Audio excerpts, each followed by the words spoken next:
In the spring of 2020, I needed a video topic, and for my sins, Amazon's recommendation algorithm gave me one. The cover was enough to make me click, and the murderer's row of shitheads on the back cover blurbs was enough to make me click buy. I realized quickly I wasn't really qualified. I don't do culture stuff, and I don't do sex stuff, and I'm sure as hell not up to date on trans issues or science. So much of the book is based on anecdotal evidence and bare, unsighted assertion. There wasn't really much to debunk, and so I gave up on the idea of doing a video about it. And yet, for months afterward, the book kept haunting me. I've read lots of conservative literature, and it's all cruel. Cruelty's the raison d'etre, but I've never read something so sadistic. There was something off about this story that had nothing to do with the science. So I read it again, and I did some more research. And finally, I managed to find the dark underbelly of this story. This video is not about debunking the quote-unquote science underlying irreversible damage. Better, more qualified YouTubers have undertaken that task, and links to their video are in the description. Rather, this is a story about morality, and how it can be warped by conspiracy theories. How conspiracies act as a permission structure to be our most depraved selves. And how one cynical opportunist can use that depravity as a weapon to wield against her preferred targets. This is Irreversible Damage, the transgender craze seducing our daughters. The transgender craze seducing our daughters. That's a hot button subject, right? This is a minefield. It shouldn't be, though. No? It really Book's shouldn't premise is fairly simple. There is an epidemic of cis girls being converted by transgender ideology, and then coming to regret it a few years later. And everyone is in on it. The activists, the teachers, colleges, the American Psychiatric Association, the media, the reverse vampires, This theory has a name. Rapid onset gender dysphoria. I knew about this conspiracy before reading the book. It has covalence across a diverse spectrum of political opinions. Rod Dreher, the thinking man's Count Frollo, is a true believer, as is The Federalist, the far-right news magazine that Abigail Shrier sometimes works for. But also a branch of radical feminism has emerged in the UK based around this conspiracy theory, at least in part. And lots of the concerned trolls in the intellectual dark web have given it space. But of course, all of you know at least one person who's fallen for this conspiracy theory. She is, after all, the world's most famous living author. A hashtag reading RIP J.K. Rowling, as we said earlier, has been trending on Twitter. Harry Potter author has not died, but is the latest victim of cancel culture. It was only a matter of time before someone tried to take it mainstream in the United States. Cue Abigail Shrier and her book. Increasingly, Americans are forced to use language against their will or even their conscience, or be prepared to suffer the consequences. You don't have to be religious to believe that one person can never be a they.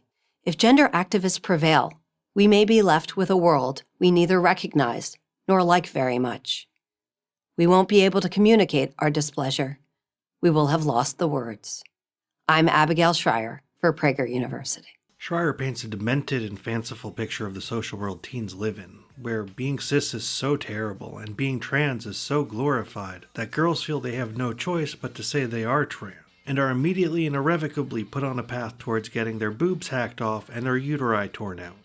Does that sound extreme? If you are a college freshman looking for friendship, hoping to be included, there's perhaps no more expedient means of obtaining a social life than signing up as LGBTQ. While the broader American culture endures constant flogging, LGBTQ identities enjoy a nonstop parade. The universities revile privilege and facilitate emancipation from it too. All they ask is a de minimis sacrifice to the intersectional gods. Your birth name is a good start. If anything, I'm making the argument more subtle. So, we should be crystal clear here about what's being argued, and try to break it down into a series of questions that can be answered, instead of the way it's presented in the book as a sort of jumbled, disorganized set of dark insinuations, anecdotes, and scare tactics. The thesis statement here is, we need to ban kids from getting trans healthcare because too many cis kids are getting false positive diagnoses and doing irreversible damage to their bodies. Let's break this down into a few statements that we can prove or disprove. Society is not transphobic. Rather, it is so adoringly and uncritically pro-trans that cisgender girls are deciding to pretend to be trans as a way of becoming popular. 2. Psychiatrists aren't doing their job of examining for differential diagnosis, because they've been cowed by the PC mob, and so these girls are being fast-forwarded through their transitions. 3. Transitioning involves doing so much damage to the human body that it really shouldn't be allowed on children at all. 4. There are so many damaged girls and so few genuine trans men that the utilitarian thing to do would be to start denying care to people with gender dysphoria until we can figure out what's going on. So let's start at the beginning. Have we gone from being too transphobic to too not transphobic? What evidence does Shrier provide? Well, Caitlyn Jenner was on a magazine cover for one. For 2, sex education classes in schools say it's okay to be trans, which Abby refers to as gender ideology to make it sound scarier. Schools that administer this instruction never acknowledge that, as a scientific matter, it's gibberish. It is biologically nonsensical to suggest that a girl's brain, every cell of it stamped with XX chromosomes, might inhabit a boy's body. Nonetheless, this drivel is taught with the same sobriety and apparent thoroughness as facts about human reproduction and sexually transmitted diseases. Imagine if anti-vaxxer groups, also representing a position miles outside the scientific mainstream, were brought in to speak to students. Abby is going to do a lot of back and forth in this book about whether or not she thinks transgender people are real or not. Just bear with me. But the main target of her vitriol are YouTubers. It's transgender vloggers for whom Abby blames this on the most. The first time I read the book and then watched the YouTubers she talked about, I was genuinely shocked she was able to get this published. She's accusing specific non-public figures of doing horrible things without evidence. Like, there's real libel and defamation liability here. Like, some claims could be the result of sloppiness. Many influencers will tell you, as queer influencer Ashley Wilde puts it, having doubts while you question your gender is 100% normal. One might think that they'd advise exercising caution about transitioning, given the capriciousness of one's gender feelings. But the reverse is true. Doubts should never stop your transition. As far as I can tell, nothing should.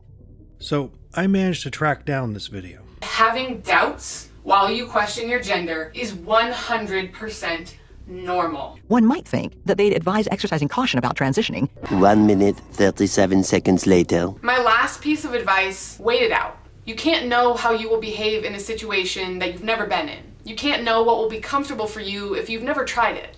So just wait it out. Give it time. Don't be in any rush. One might think that they'd advise exercising caution about transitioning. Some lines could technically, possibly be an honest mistake, but it would really strain credulity. As Chase Ross puts it in his Trans 101 video series, testosterone brings more legitimacy to your transition. But then Chase rushes to reassure, the legitimacy of your transition is how you define your transition. You might have heard that testosterone comes with bad side effects, but you'll rarely hear them mentioned here. If you go to that video, the next video in the playlist is The Dangers of Hormone Replacement Therapy. It would be very hard to miss. Shrier also crosses the line into outright libel, cutting quotes up to make them say things they don't actually say. Many influencers define dysphoria so broadly that nearly every teen would seem to have it. Chucking the DSM-5 aside, or perhaps blissfully unaware of it, trans YouTuber Jake Edwards advises that even if you don't have traditional gender dysphoria, you might still have one of the other types. For example, there's a social dysphoria, which includes anything in a social situation that makes you feel negative about yourself. Those of us plagued with social anxiety are officially on notice. We're probably trans. I'm sorry, let's roll that again. For example, there's a social dysphoria, which includes anything in a social situation that makes you feel negative about yourself. Those of us plagued with social anxiety are officially on notice. We're probably trans. Now, let's go to the tape. There are many other types of dysphoria. For example, there is social dysphoria. That is a feeling when people around you don't view you as the gender you are, or anything in a social situation that makes you feel negative about yourself or your gender. Those of us plagued with social anxiety are officially on notice. We're probably trans. So, I'm no legal eagle, but that's libel, right?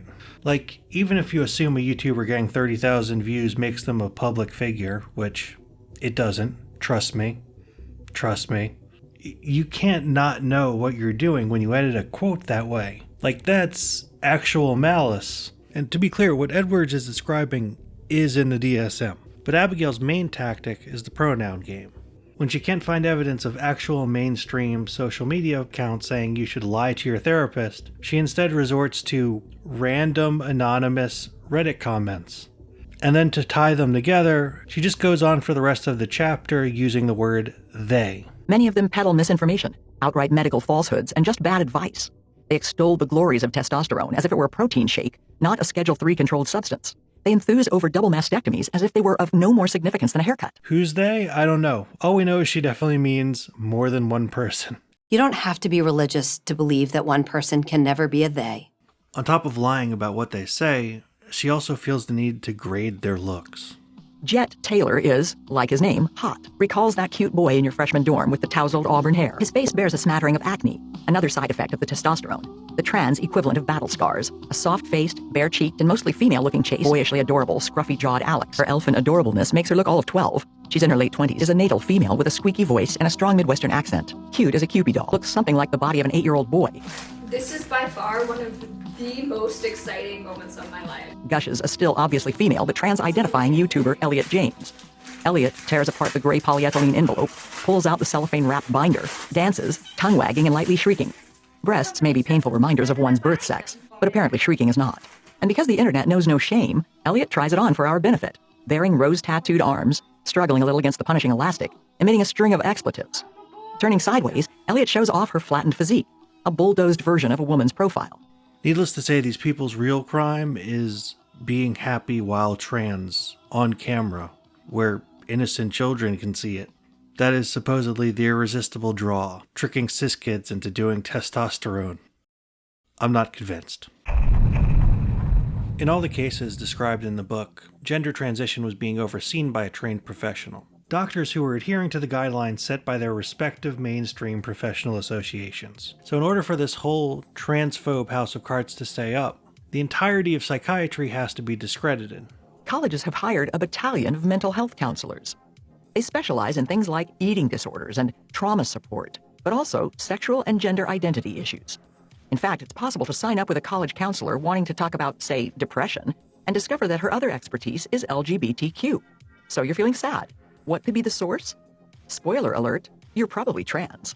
So instead of trying to provide direct evidence, she tries to insinuate to the reader that psychiatrists are operating under a sort of trans reign of terror. That if they turn down even one kid who wants hormones, they will be harassed out of their career. She retells the story of Ken Zucker. Zucker is a psychiatrist who's at the heart of a controversy over how to treat kids with gender dysphoria. And by kids, I mean little kids. That controversy over whether or not you should push kids toward gender confirmation before letting them transition is complicated and not within the scope of this video. What matters for us is that around the same time as this controversy was happening, Zucker got slapped with an accusation of sexual harassment, and that ended up forcing him to resign.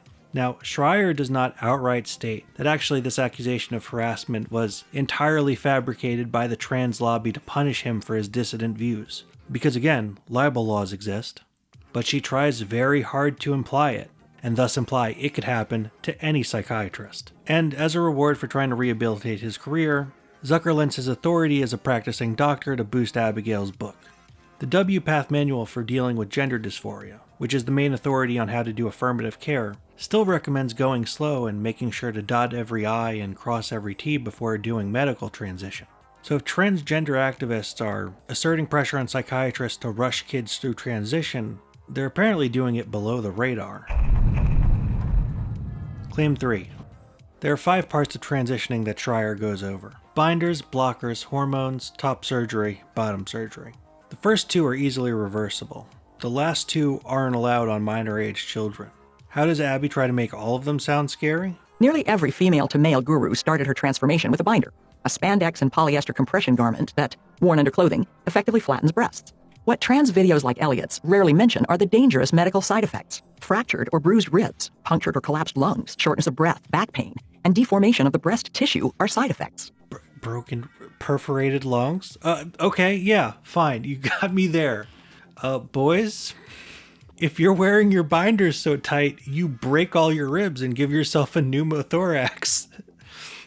Maybe don't do that. A bunch of ink is spilled on the hypothetical side effects of Lupron, the hormone-blocking chemical used to keep kids from hitting puberty before they can make the decision about transitioning, but no actual evidence for those side effects. And the chapter on bottom surgeries is pages and pages of graphic descriptions of bot surgeries, a favorite topic of the ROGD conspiracy websites I would later discover. Hormones work gradually. So none of the changes that come from using them are irreversible unless you've been on them for a few months, which means plenty of time to reconsider once you've started. So Shrier has to come up with an excuse for why even trying hormones should be unacceptable.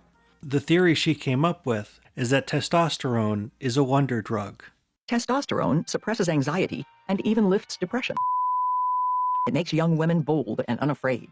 For the socially inhibited, the freedom it offers can feel like nothing short of a miracle. Of course, it can also lessen short-term memory and increase moodiness and irritability, but that's someone else's problem. Was I rude or pugnacious? Sorry, it's just that I feel so good. It gets you high on manliness. Trying testosterone will get you addicted to how good it makes you feel. And just coincidentally, that feeling of euphoria goes away at the exact same moment that the physical changes become permanent. So, what are those disfiguring permanent changes? Well, your voice gets deeper. That's it. I mean, there are other changes, but those are either reversible or they don't hit for years. The intersection of permanent changes and changes that occur after a short while are your voice gets deeper. That's the irreversible damage of irreversible damage. Claim 4. Abigail Shrier never comes out and says she thinks trans people aren't real.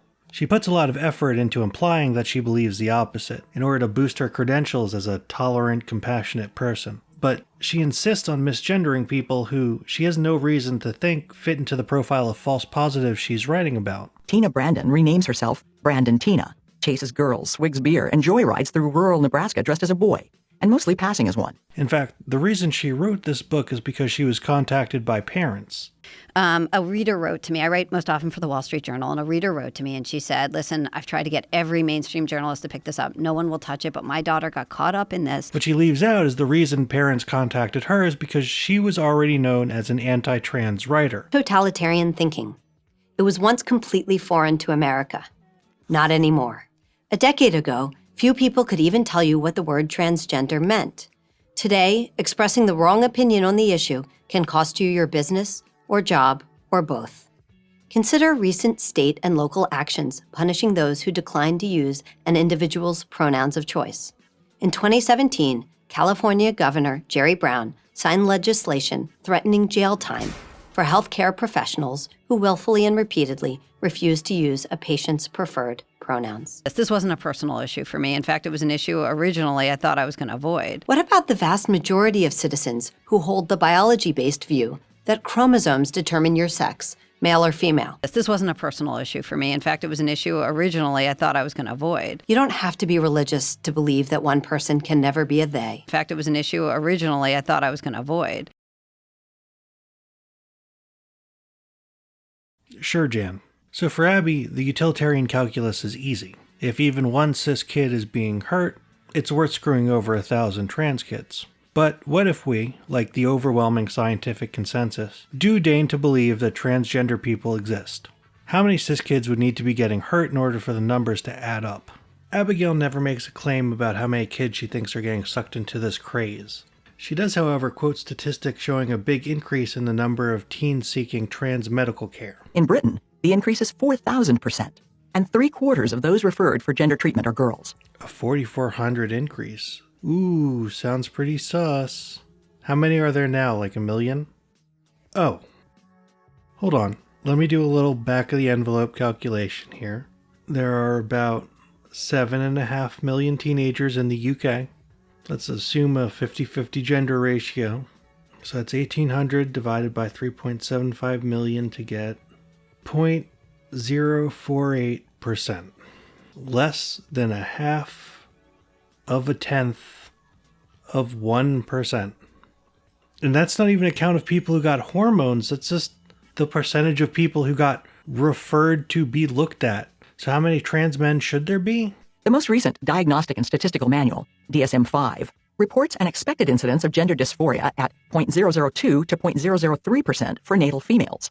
This is an incidence of fewer than 1 in 10,000 people. If you actually open up the DSM-5 to that page, the literal next sentence is, "This number is an underestimate."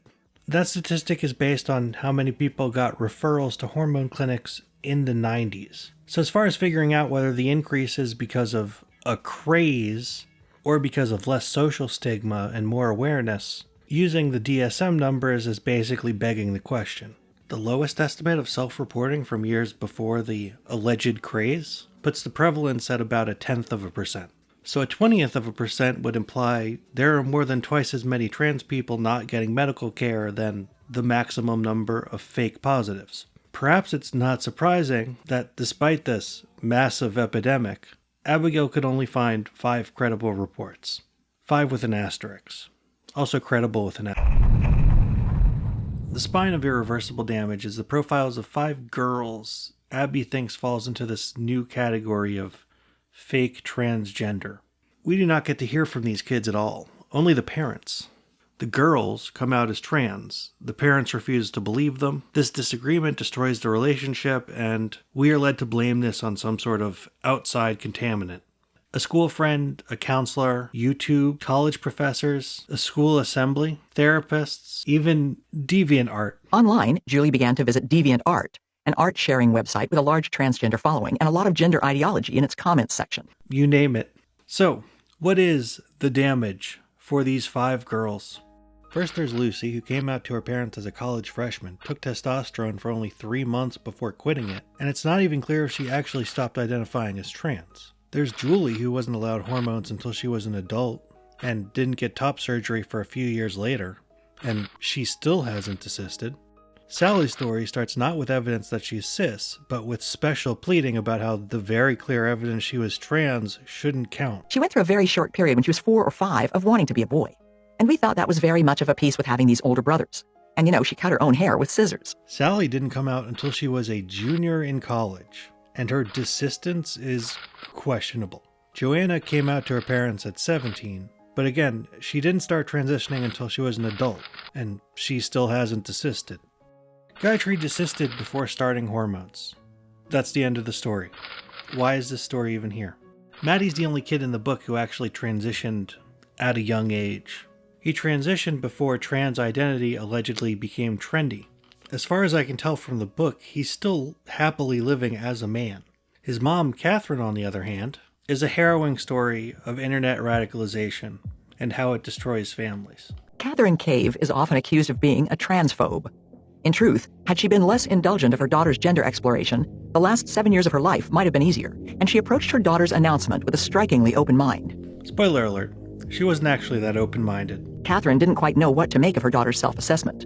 The description of gender dysphoria didn't seem to fit her daughter, who had never been anything like a tomboy. She called 10 different therapists and explained the situation to each one. I'm sorry, 10? 10 therapists? 10?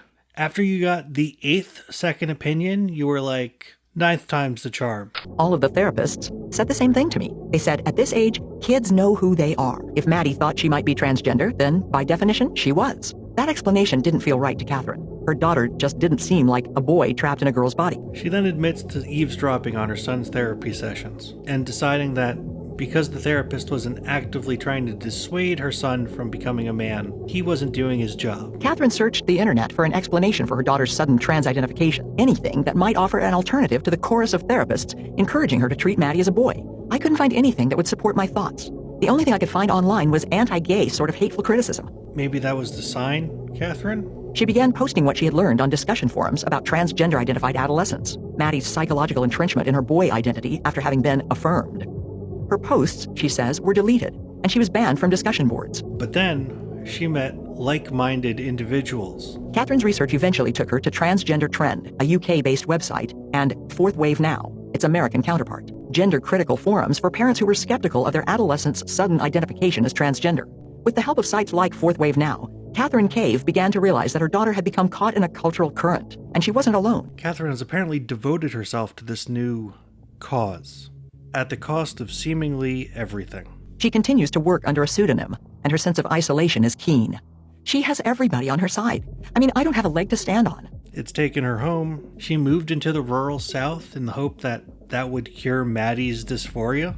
Catherine Cave finally agreed to meet me in August 2019 in a rural southern town to which she and her husband had relocated the family in a desperate attempt to outrun the forces that had ensnared their daughter. Her friendships, her relationship with her daughter, even her identity. Many of the mothers of suddenly trans-identifying teenage girls have grown disillusioned with progressivism and disaffected from the Democratic Party. Several have been betrayed by progressive friends who went behind their backs to buy their daughters a binder or to give girls encouragement in what their mothers viewed as a regimen of self-harm. I just don't believe anything anymore. I can't tell you what my politics are anymore. She's become a paranoid wreck. Her need to maintain anonymity is ferocious. I was there to interview her about the subject most urgent and painful to her in the world. But as she strode in, trim and serious, her hair pulled back tight as her nerves, I had the keen sense that I was the one being interviewed. She gave up a job as a corporate lawyer in order to pursue anti-trans activism full-time. Catherine eventually founded the Kelsey Coalition, an organization devoted to opposing transgender ideology. I looked up Catherine's Heritage Foundation-backed think tank. I don't recommend it. The spiritual effect of reading these websites can only be described as soul-crushing. The bad science is the least of it. It's the parent testimonies. A kid comes out to their parents. The parents refuse to accept it. They rage at therapists for not offering a cure. They act out passive-aggressively against their kids. They rage at schools and school friends for respecting the kids' wishes over their own. They end up blaming the schools and the friends and the psychiatrists for not going along with their plan to cure the kid through passive-aggressive negging. Sometimes they physically isolate the kid to get the desired result. A common tactic is to diagnose or get the kid diagnosed with high-functioning autism as a means of discrediting their identity. They don't bother explaining the relevance. The dysphoria persists. Because any medical intervention requires parental consent before at least the age of 16, these kids aren't actually in any danger of harm. But because it's not a phase, they simply wait until they're old enough. This persistence does not change the parent's mind. The relationship falls apart. On an intellectual level, they believe transsexuality is a real phenomena, but they are certain their kid does not count. They find a community on the internet that tells them it's some shadowy cabal's fault. Because if society were simply forced to comply with their wishes, if there was no place for the kid to escape, everything would have turned out great. So they attack other transgender kids, those whose parents had the temerity to accept their child's diagnosis early on and seem happy, perhaps out of an unspoken sense of jealousy. They get hooked on the self-righteous rage.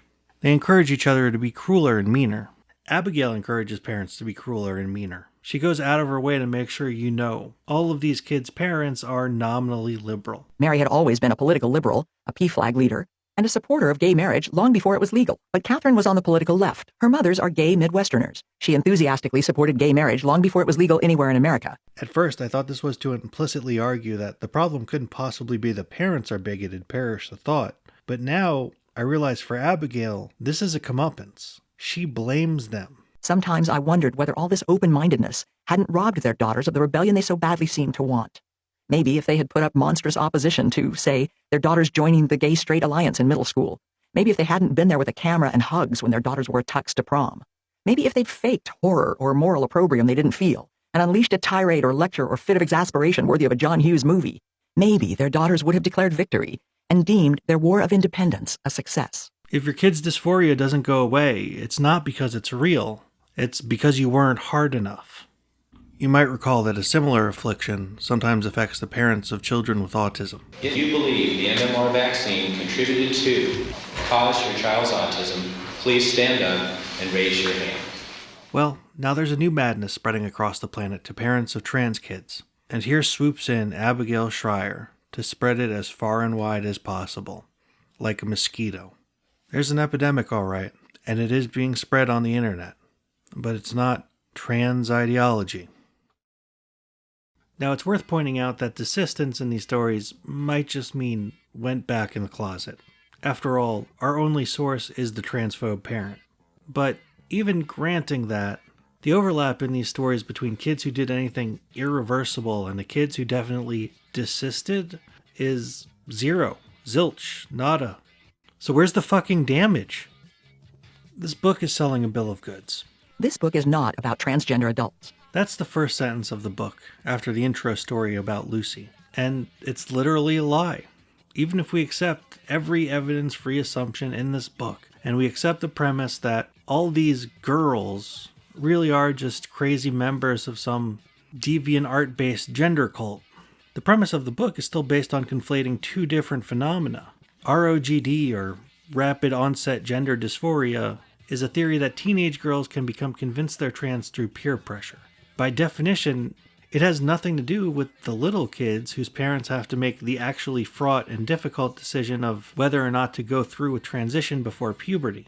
And the book is decidedly about the former. And for all the bluster, it never claims that there's been an explosion in little kids identifying as trans. So why is so much of the book devoted to the side effects of Lupron, which none of these daughters used? Why is the section about Ken Zucker and his controversy there? Why is the accusation that transgenders are seducing our girls? And why the hell is it right next to a picture of a fucking mutilated 8-year-old? It's because whether or not this craze is real or not, girl makes bad decision after going to college is not a crisis, let alone something worth legislating about. It is decidedly a dog bites man story. But it lends itself to the illusion that transgender adults are sexually abusing minors because they're seducing them into abusing themselves in a manner that could be described as sexual. Because the right has an axe to grind against trans people, and it knows, won't somebody think of the children is their best bet to enlist the general public in their crusade against them. And because Abigail Shrier is not a journalist trying to cover a new trend. She's a right-wing hack trying to stir up a panic which, if successful, will get people killed. Please don't turn her into a free speech martyr. But if you must insist, and clearly some people must insist, I have a piece of advice. Don't say anything about Abigail Shrier or Lisa Littman you would not want to be quoted as saying about Andrew Wakefield or Jenny McCarthy. Because I assure you, they will go down in history as one and the same. I just want to thank my patrons, Ryan Refner, Knowing Better, Jason Yance, Tedsville, Kimma Berry, Farty Barf Slab, Deanna Banana, Big Nove, and Kitten of the Yarn Persuasion. And I also want to thank Pamela Almond, the lady who read the book on Audible, for just perfectly capturing the bitchiness of the original text. Follow me on Twitter, or follow me on Patreon. If you like this video, you might like other videos. I have one about Dinesh D'Souza and how the party switched on race issues. I have one on Venezuela. I'm not really sure what the overlap is between trans issues and 30-minute documentaries on the economy of Venezuela, but who knows?